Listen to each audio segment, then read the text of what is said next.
సంగారెడ్డి జిల్లా పటాన్చెరు నియోజకవర్గంలోని కిటకిటలాడుతున్న శైవక్షేత్రం మహాశివరాత్రి పర్వదినం సందర్భంగా శ్రీ భ్రమరాంబిక మల్లికార్జున స్వామి దేవాలయంలో పోటెత్తున్న భక్తజన సందోహం.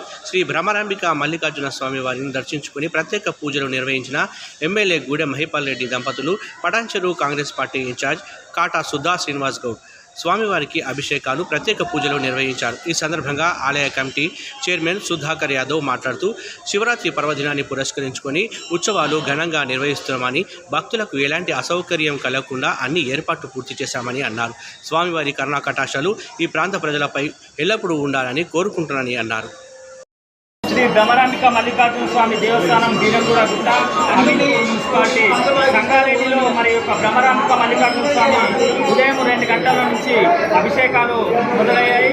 అభిషేకంతో పాటు 6 గంటల వరకు అభిషేకం జరిగించి అక్కడ అలంకరణ కంప్లీట్ చేసి అక్కడి నుండి మరి 6 గంటల నుంచి భక్తులకు ధర్మదర్శనము క్యూ లైన్ ద్వారా భక్తులు విచ్చేస్తున్నారు.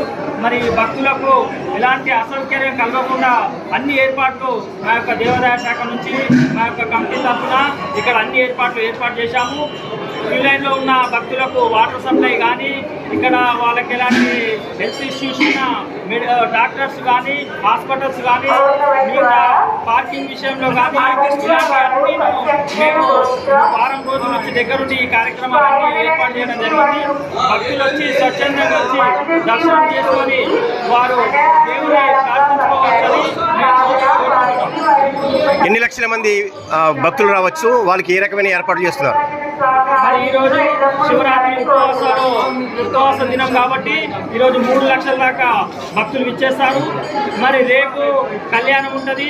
మరి ఇక్కడ చుట్టుపక్కల విలేజ్ వాళ్ళు, మిగతా భక్తులు వాళ్ళు రేపు 1,50,000 వాళ్ళు రేపు రావడం జరుగుతుంది. మొత్తం మీద ఈ 3 రోజులలో మాకు ఇక్కడ 5 లక్షల మంది భక్తులు విచ్చేస్తారు.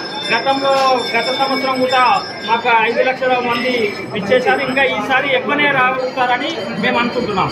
వీఐపీలకి మాత్రం భక్తులకు ధర్మదర్శనం తప్ప మీడియాని అనుమతించట్లేదని చెప్పేసి అంటున్నారు. అటువంటిది ఏమైనా ఉందా? అలాంటిదైతే మా దృష్టికి రాలేదు. అలాంటిది ఏమీ లేదు. ఇక్కడ విఐపీస్ కూడా సపరేట్ క్యూ లైన్ ఏర్పాటు చేశాము. వివిఐపీ పాసులు సపరేట్ ఉన్నాయి. మాకు అలాంటిది ఏమైనా వస్తే మేము ఇక్కడ సిఐ గారి దృష్టికి తీసుకెళ్ళి అవి ఏమైనా ఉన్నా కానీ మీరు అలో చేయండి సార్. మాకు ఇక్కడ భక్తులు డోనర్స్గా ఉంటారు. ఆ డోనర్స్ కూడా మేము మా యొక్క దర్శన భాగ్యం కలిగించాల్సి వస్తుంది కాబట్టి మేము వాళ్ళకందరికీ ఎల్లవేళలో ఉండి వాళ్ళకు దర్శన భాగ్యం కలిగిస్తాం.